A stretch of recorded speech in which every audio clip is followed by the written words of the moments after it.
ఎన్టీఆర్ జిల్లా తిరువూరులోని శ్రీ రామలింగేశ్వర స్వామివారి ఆలయ పాలక మండలి సమావేశమైంది. ఇక పాలక మండలి సభ్యులు జంగాల మురళీకృష్ణను చైర్మన్గా ఎన్నుకున్నారు.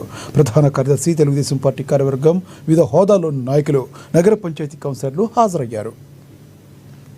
మరి ఏ కమిటీ కూడా ఇంత దిగ్విజయంగా చేయలేదని చెప్పి మరి రాణిస్తూ మంచి చేస్తారని పాలక మండలి అందరికీ కూడా మరి సకాలంలో అందరికీ కూడా మంచిగా అందిస్తారని కోరుకుంటూ, మురళీ గారి మీద చాలా బాధ్యత ఉంది.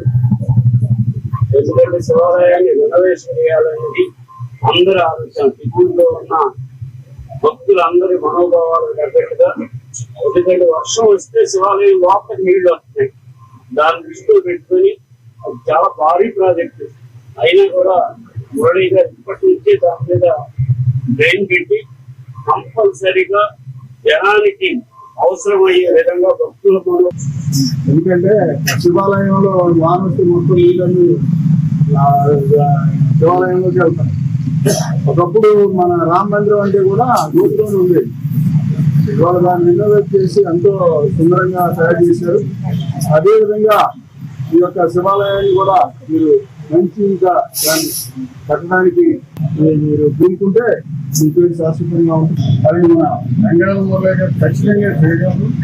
మరి అందులో బాధ్యత నిర్వహించిన వ్యక్తులు వచ్చి ఈ బాధ్యపరమైన చైర్మన్ పదవిని కూడా అది ఇవ్వడం జరిగింది.